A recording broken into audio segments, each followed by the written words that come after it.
Bienvenue dans ce mini-cours. Alors vous êtes peut-être cette personne qui connaît des difficultés à l'école, voire même qui se trouve en situation d'échec scolaire, et donc de ce fait, qui n'aime pas beaucoup l'école. Bon, en même temps, c'est un peu normal quoi. Et lorsque vous regardez vos camarades de classe autour de vous avoir de bons résultats, avoir une certaine facilité pour apprendre, eh bien vous vous dites certainement que c'est dû au fait vous êtes beaucoup moins intelligent qu'eux, voire même vous êtes un peu bête quoi. Sachez que c'est absolument faux.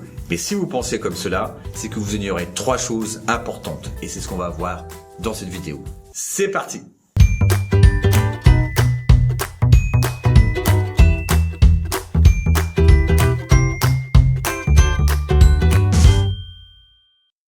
La première chose que vous devez absolument savoir, c'est que chacun apprend différemment. Ça veut dire que votre façon d'apprendre est bien différente de celle de vos camarades de classe, bien différente de celle de vos professeurs, voire même bien différente de celle de vos parents. Et bien entendu, votre façon d'apprendre est bien différente de la mienne. Si on prend Albert Einstein par exemple, savez-vous qu'il détestait apprendre par cœur? Il n'aimait ni l'histoire, ni la géographie, ni la littérature, et encore moins les langues étrangères. Bref, il ne retenait absolument rien. D'ailleurs, il disait qu'il n'avait aucune mémoire, surtout pour les mots et les textes. Puis l'autre problème d'Albert Einstein à l'école, c'est qu'il n'aimait ni l'ordre, ni l'autorité. Ça fait pas beaucoup de choses qu'il aimait, Albert Einstein, hein. Le jeune Albert Einstein avait besoin de comprendre le pourquoi des choses. Tout ce qu'il apprenait devait avoir du sens pour lui. Dans une autre vidéo, on verra qu'il était d'un profil de type kinesthésique. Quant à Louis Renault, le fondateur du fameux constructeur automobile du même nom, pour être motivé à apprendre, il avait besoin de voir le côté pratique, le côté utile de chaque chose. Et donc, pour apprendre, il avait besoin de faire, il avait besoin d'expérimenter les choses. La deuxième chose que vous devez absolument savoir et connaître, c'est qu'il y a des personnes qui ont une façon d'apprendre qui correspond bien au système scolaire classique. Et d'autres qui ont une façon d'apprendre qui correspond moins, voire même pas du tout au système scolaire, et donc qui décrochent et qui se retrouvent en échec scolaire. Et c'était le cas d'Albert Einstein et de Louis Renault. Alors même s'il était pas en situation d'échec scolaire, le jeune Albert Einstein était loin d'être brillant à l'école, et d'ailleurs il s'y est pris à plusieurs fois pour réussir son bac. Alors quant à Louis Renault, lui, il était quasiment allergique à l'école.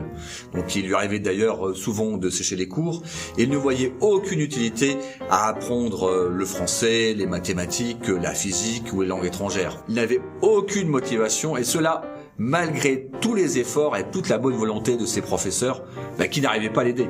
C'était même à désespérer, dira son frère qui lui a fait une école d'ingénieur. Louis Renault, c'est un peu la honte de la famille quoi. Mais alors comment se fait-il qu'Albert Einstein et Louis Renault aient-ils pu avoir un avenir professionnel si brillant malgré un parcours scolaire plutôt chaotique, pour ne pas dire complètement catastrophique? Parce qu'ils ont eu de la chance, rien n'est plus faux.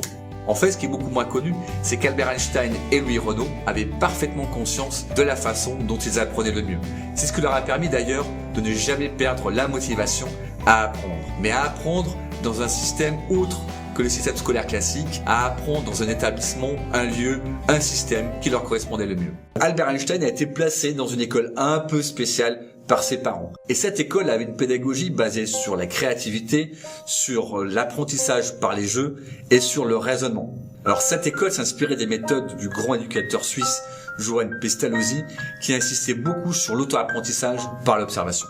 Alors ça a été un grand tournant pour le jeune Albert Einstein, car sans cette école, il n'aurait jamais été le grand savant que l'on connaît. Quant à Louis Renault, il passera ses journées dans les ateliers mécaniques Serpollet à Montmartre. Il était dans le concret, il aimait ce qu'il faisait, et donc il apprenait à vitesse grand V.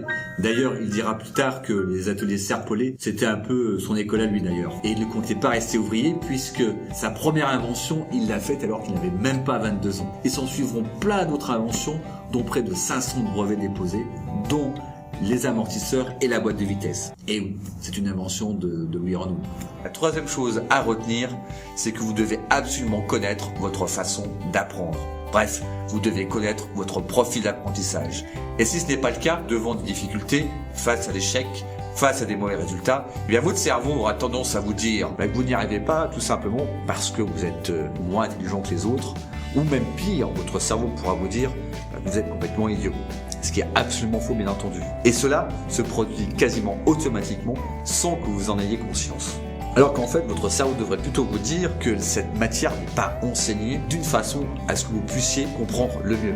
Et vous amener à une réflexion sur votre méthode de travail et sur votre façon de s'adapter. Savez-vous que selon une étude, près de 90% des jeunes n'ont absolument aucune idée de la façon dont ils apprennent le mieux, et cette proportion passe même à 100% chez les jeunes en situation de décrochage ou d'échec scolaire. On a vu l'exemple d'Albert Einstein et de Louis Renault, mais sachez qu'il existe plein d'autres exemples du même cas, comme Luc Besson qui n'a jamais fait d'école du cinéma, Richard Branson, le célèbre PDG du groupe Virgin, qui lui a quitté l'école à 16 ans, Steve Jobs n'a jamais fait d'études universitaires, Alain Ducasse, le célèbre chef étoilé français, multipropriétaire de palaces et de restaurants dans le monde, qui a brutalement quitté son école de cuisine alors qu'il était apprenti et qui a commencé avec absolument rien. Pour résumer, retenez 3 choses. 1. On apprend tous différemment. 2. On n'est pas tous faits pour le système scolaire classique, mais qu'il existe plein d'autres lieux, plein d'autres endroits beaucoup plus adaptés où on peut continuer à apprendre pour réussir sa vie professionnelle. 3. Il est important de connaître sa façon d'apprendre. Bref, de connaître son profil d'apprentissage.